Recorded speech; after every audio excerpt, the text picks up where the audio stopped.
L'essentiel de l'actualité sur Géopolis Télévision. Madame, Messieurs, bonjour. Bienvenue à ce bulletin d'information.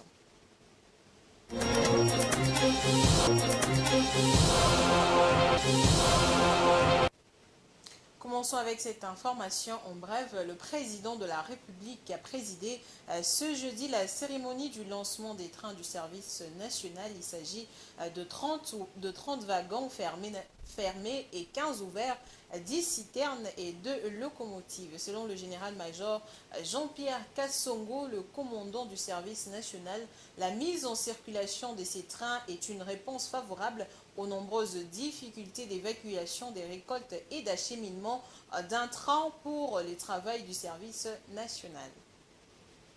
Et puis, la première ministre Judith Suminwa Tuluka a présidé ce jeudi 20 juin une séance de travail avec la représentante spéciale du secrétaire général des Nations Unies en RDC, Bintou Keïta, sur le processus de désengagement de la mission onusienne pour la stabilisation de la paix en République démocratique pour la stabilisation de la République démocratique du Congo. Quelques ministres ont pris part à cette réunion, notamment le ministre de l'Intérieur et Sécurité, celui des Affaires étrangères, de la Défense et du Plan. Il était question d'évaluer le plan de désengagement de la MONUSCO et la Première ministre a donné plusieurs orientations en vue de parachever ce processus de retrait des troupes de la MONUSCO sur le sol congolais. Et puis la RDC voudrait faire un pas de géant dans le domaine de la connexion Internet en faveur de sa population. Mais quels sont les défis et opportunités pour y parvenir? Des opérateurs des différents secteurs ont tenté de répondre à cette question au cours d'un forum dénommé Africa Tech, organisé ce jeudi 20 juin à Kinshasa. Domomat et Giscard Tamba étaient présents. 2011 à 2024, l'accès à Internet en RDC a connu une croissance significative. Selon différents rapports, le taux de pénétration est passé de moins de 1% de la population en 2011 à environ 17,6% en 2022, puis à 28% de nos jours. Malgré ces progrès, la RDC est encore au bas de l'échelle du classement des pays d'Afrique en ce qui concerne le taux de pénétration des technologies de l'information et de la communication. Les opérateurs des télécommunications locaux, principaux fournisseurs de services Internet, font face à divers obstacles qui limitent l'expansion de l'accès en ligne pour les citoyens congolais, parmi lesquels l'infrastructure. Le pays est tellement immense et il souffre de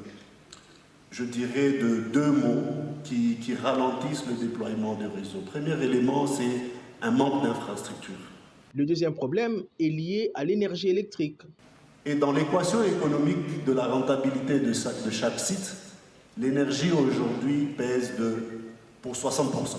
À ces défis, il faudrait ajouter les barrières douanières élevées, l'illettrisme numérique, la pauvreté généralisée et le coût élevé de la connectivité. Certains de ces défis constituent en même temps des opportunités. Les sociétés de télécommunications sont par exemple appelées à se convertir progressivement en sociétés de technologie pour élargir leur budget d'investissement dans la recherche et l'innovation ou encore travailler en partenariat pour lever plus de fonds pour investir dans l'infrastructure technologique dont le coût est évalué à ce jour à 9 milliards de dollars américains. Tant que nous opérons comme opérateurs de télécommunications, nous sommes lourds parce que les investissements que nous faisons sont énormes et la différence principale porte sur le budget. Les TECO investissent plus ou moins 40% dans la recherche et dans l'innovation. Nous, en moyenne, nous sommes à moins de 10%. Faisons aussi autre chose, c'est d'arriver à obtenir le soutien du secteur public. Vous voulez aujourd'hui que nous puissions, dans 5 ans, emmener une certaine connectivité dans certains points très reculés. Il faut tout d'abord emmener une politique incitative fiscale. Au-delà de collaborer entre elles, les sociétés de télécommunications doivent aussi nourrir un partenariat privilégié avec l'État congolais via son institution de régulation, à savoir la RPTC. Aujourd'hui, on parle vraiment d'accès. Cet accès-là va nous permettre à nous, plus tard, de pouvoir même faire évoluer les usages. Et si on fait évoluer des usages, on fait évoluer le secteur. Et quand on fait évoluer le secteur, ça veut dire que la réglementation aussi évolue. C'est pour ça que tout à l'heure je parlais d'agilité. Et le régulateur n'est pas seulement, il peut sanctionner, mais il n'est pas que sanctionneur. Mais nous faisons ces plaidoyers nous sommes encore... Il faut dire que ces échanges tombent à point nommé dans un contexte où le Congo-Kinshasa entend promouvoir son développement socio-économique en mettant un accent particulier sur la technologie, l'innovation et la propriété intellectuelle. Et à l'international, les exportations non pétrolières de l'Égypte de janvier à mai 2024 se sont élevées à 16,5 milliards de dollars contre 15,4 milliards de dollars au cours de la même période de 2023, soit une hausse de 9,8% selon une déclaration du ministre du Commerce et de l'Industrie Ahmed Samir. Cette embellie est due à l'essor du secteur agricole porté par les agrumes dont les exportations se sont situées à 1,143 millions de tonnes pour une valeur de 576 millions de dollars, soit 40% du montant des exportations agricoles et représentant 29% de la valeur des exportations égyptiennes. Les détails avec Africa 24.